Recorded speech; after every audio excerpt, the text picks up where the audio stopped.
Estamos con Marcos Urarte, CEO de Faros, una consultoría estratégica con sensibilidad humanística, permítemelo decir así. Marcos, bienvenido, buenos días. Muchas gracias. Un placer por compartir este desayuno del futuro. Sí. Me hace mucha ilusión. Oye, ¿cómo empieza tu devoción, que no obsesión, tu devoción por la innovación, tu devoción por hacer las cosas diferentes, tu devoción por el humanismo, tu devoción por el ser humano al final, ¿no? Las organizaciones, las empresas son personas, tanto los líderes como los equipos, ¿no? ¿Cuándo empieza esta sensibilidad, esta devoción humanística?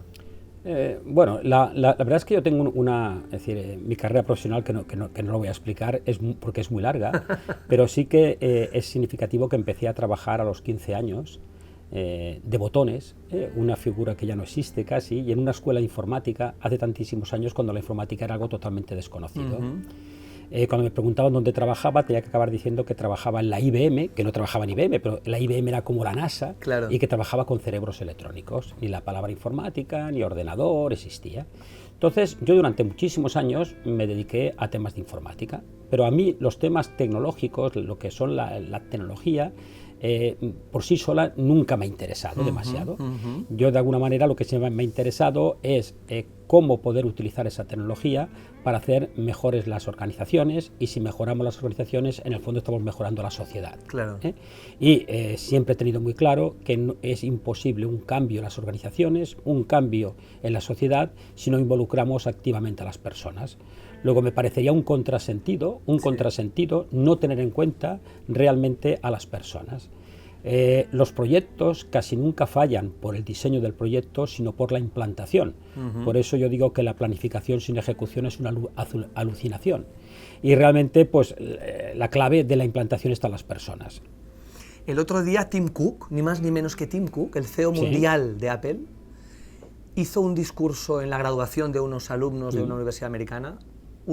Hizo un discurso, Marcos, totalmente contra pronóstico, porque todo el mundo se esperaba un discurso tecnológico, somos los reyes de la tecnología, estamos innovando, y les habló de humanismo, y les habló del sentido de la tecnología, y les habló de la relación, y les habló del futuro, pero de este futuro hipertecnológico en el que solo hay hard skills, en la que los ingenieros solo estudian números, y en la que la gente solo está con los cálculos de estructuras, pero ¿dónde está el sentido de lo que hacemos? Y el sentido es humano, las personas, ¿no? Sí, fíjate que a veces hablamos de hard skill, de soft skill, y realmente yo creo que deberíamos empezar a hacer esa división, porque tenemos la sensación de que lo importante son las hard.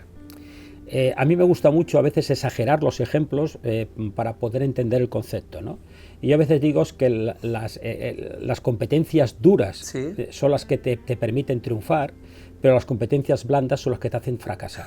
Me encanta. Es decir, unas te pueden permitir, pero las otras son. Luego, en el fondo, hoy son tan importantes, hoy siempre han sido tan importantes esas blandas como las duras.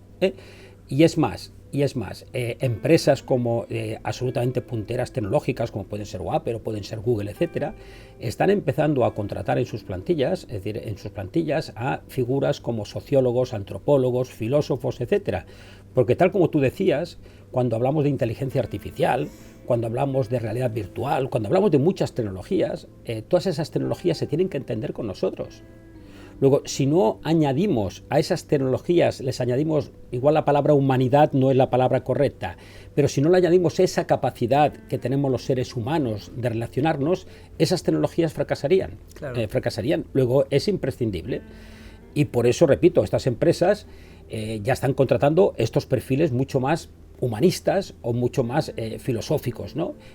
Creativos, se necesitan creativos, ¿no? Entonces, realmente estamos ante un cambio de nuevo de paradigma, un cambio de paradigma donde donde de verdad se valore más el ser que el tener. Qué bueno lo que estás diciendo. Se valore más el ser que el tener, me parece alucinante. Oye, tú eres profesor del MIT, del Massachusetts Institute of Technology, entre tantas cosas, porque eres un profesor que te mueves por el mundo, también en Japón, etcétera, ¿no? ¿Qué les explicas a la gente del MIT? ¿De qué les hablas? ¿Qué es lo que les interesa escuchar y qué es lo que tú les propones? Vamos a ver, yo, es decir, lo que estoy haciendo actualmente en el MIT hago 2 seminarios al año de una semana, y los seminarios son sobre estrategia, competitividad e innovación en modelos de negocio.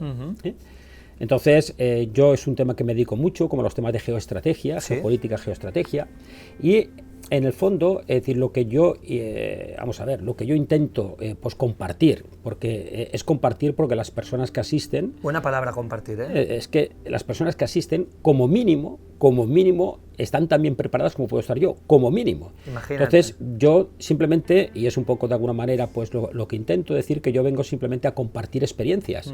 Y en mi caso son las experiencias que yo me encuentro cada día trabajando con empresas de todos los sectores y de todos los tamaños. Y como es compartir experiencias, simplemente tienen el valor de una experiencia. En ningún momento son dogmas, porque sí que he aprendido que lo que es la estrategia, lo que es la gestión, no es una ciencia exacta, incluso ni una ciencia. Es un aprendizaje continuo y sobre todo sentido común. Totalmente. El problema del sentido común es que todo el mundo se cree que lo tiene. Es ese gran problema del sentido común. Cada uno cree que lo atesora él. Exactamente, y que el suyo es el que es vale. mejor, el otro es menos bueno. Exactamente, ¿no? Entonces, realmente yo me he especializado muchísimo en lo que es la innovación en modelos de negocio. ¿Por qué? Porque la innovación en tecnología y en producto, que es imprescindible, da ventaja competitiva durante muy poco tiempo. La tecnología está al alcance de todo el mundo que la puede pagar, que hoy hay mucha gente, y cuando tú innovas en un producto, tus competidores no es que te lo copien, sino partiendo de tu innovación te lo van a mejorar. Con lo que la innovación en tecnología y producto nos permite seguir estando en el mercado, pero nos da ventaja competitiva durante muy poco tiempo. Las innovaciones en modelos de negocio son innovaciones que además muchas veces no cuestan dinero y son muy difícilmente replicables. ¿Por qué? Porque en el modelo de negocio está la cultura de la empresa.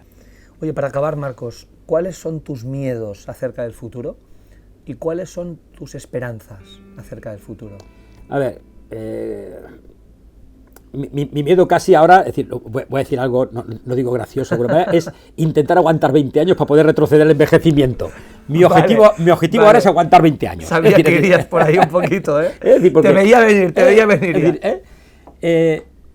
Yo soy una persona patológicamente optimista. Patológicamente optimista, es decir, en exceso. Y yo soy optimista, yo además ahora tengo un nieto y realmente pues a mí mi ilusión es que el mundo que mi nieto se encuentre de alguna manera sea un mundo mucho mejor. Pero yo soy optimista, yo creo que soy optimista porque el ser humano, a diferencia del resto de las especies, somos la única especie que nos preocupamos por cosas que nunca van a pasar. Y eso nos hace ser infelices. Entonces, yo creo que de alguna manera, es importante, por supuesto que hay que ser realista, pero dentro de los escenarios tampoco nos tenemos que centrar siempre en el escenario más negativo, más pesimista. Cuando nosotros nos dedicamos a temas de prospectiva estratégica y trabajamos diferentes escenarios, nosotros de alguna manera el plan de acción que definimos es para el escenario futurible, más futurible, aunque tenemos que tener un plan para el mes pesimista, el más negativo, pero tenemos que planificar el futurible. Cuando decís un escenario de futuro, ¿a cuántos años os referís? Bueno, depende, vamos a ver, cuando se habla de prospectiva estratégica, se habla más a medio plazo. Cuando hablamos hoy de empresas, hoy ya no se contempla un plan estratégico a más de 3 años, claro, pero con revisiones continuas. Claro. Y por eso ya hablamos a veces no de planes estratégicos, sino de marcos de desarrollo estratégico. Cuando hablamos de prospectiva estratégica, ya sí que contemplamos escenarios incluso a veces de 20, 30 años, pero que mensualmente lo vamos revisando. Es la parte de lo que sería la parte de la prospectiva estratégica, que tiene mucho que ver con la geoestrategia. Marcos, gracias por compartir un desayuno de futuro. Ha sido un placer. Y gracias por pensar que algún día seremos inmortales y que un desayuno como este se va a producir infinitamente. Hombre, esperemos que sí. Un placer. Muchas gracias.